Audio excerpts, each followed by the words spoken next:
Good morning, students. In the last video, I have explained about the municipality and about mayor. The next concept is role and responsibilities of elected representatives of municipality. So, what are the role and responsibilities of elected representatives of the municipality? So, the council is the governing body of the municipal corporation and the custodian of its powers, both legislative and administrative.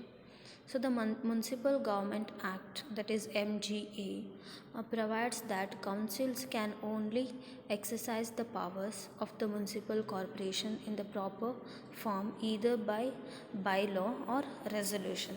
By law means whatever the law has there, they have to follow that, or resolution means they can pass any new law or any new rules.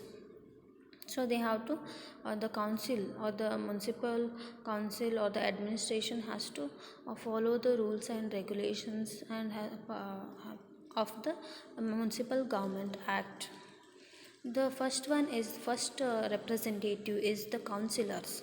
Under the MGA, that is Municipal Government Act, councillors have duty to consider the welfare and interest of the municipality as a whole and to bring to council's attention anything that would promote the welfare or interest of the municipality.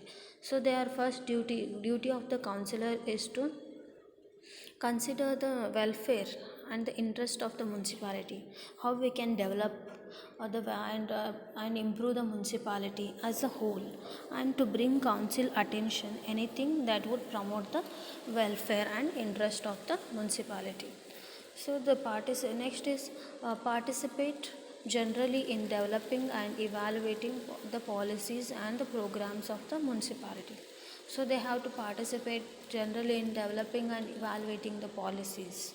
If they are evaluating or if they are implementing any new policies, so they have to develop and evaluate the policies and programs of the municipality. Next is participate in council meetings and council committee meetings and meetings of other bodies they are appointed to by the council, obtain information about the operation or administration of the municipality from the chief administrative officer. So here these councillors they have to attend the council meetings or council committee meeting or any other meetings that are related to the municipality or the body, and they are appointed by the council to obtain information about the operation or administration of the they have to get the information about the administration and the functioning of the municipality from the chief administrative officer.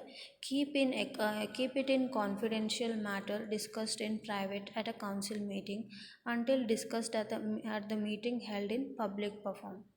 So whatever they have discussed in the meeting, that should be the councillors have to make it confidential. They should not disclose it to public.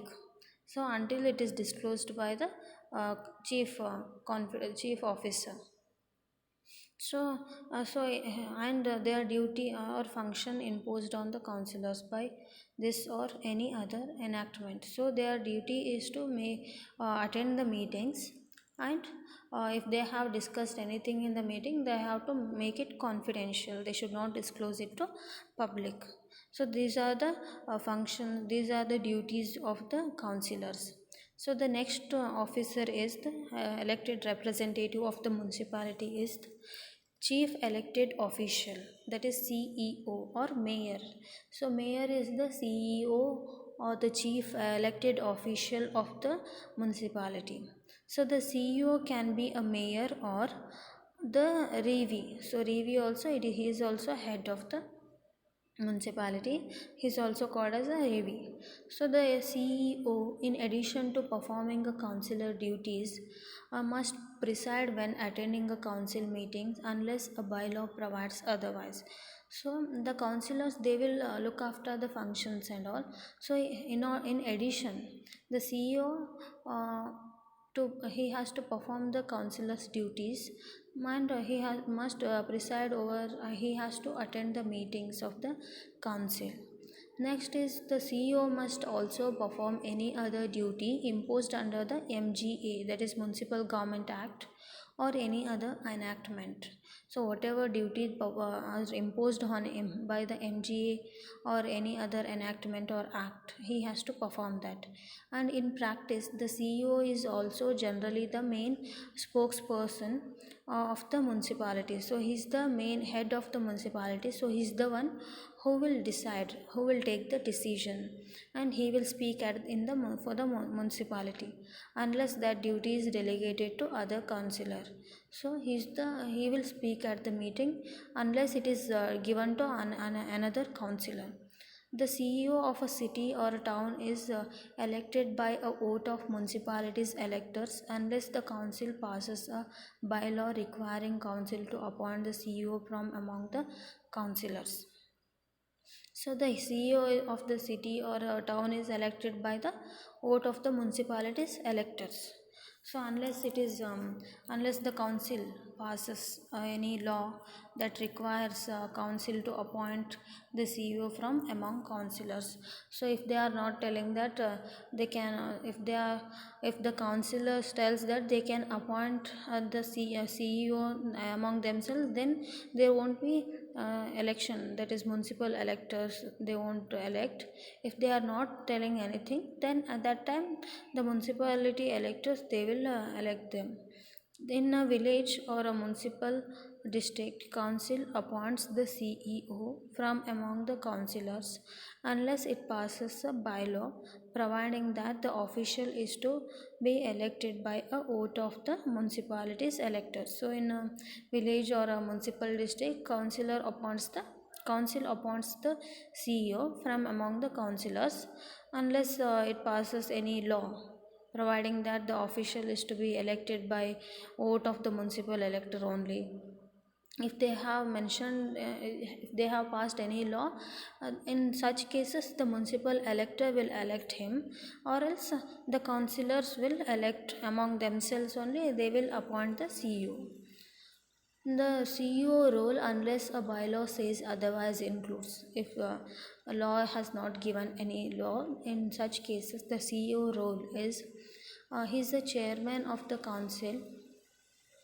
So here he is chairperson of the council and a consensus seeker amongst members of the council, and liaison with senior elected officials. And he is a ex officio member of various boards and committees, and he is a key representative with regard to ceremonial responsibilities, and he is liaison with the other levels of government, and he advise with the regard to policy development while making any policy. He will provide the advice, he will give the advice, and a deputy CEO will assume this role if the CEO is not available, if the CEO is not appointed, or if he is removed.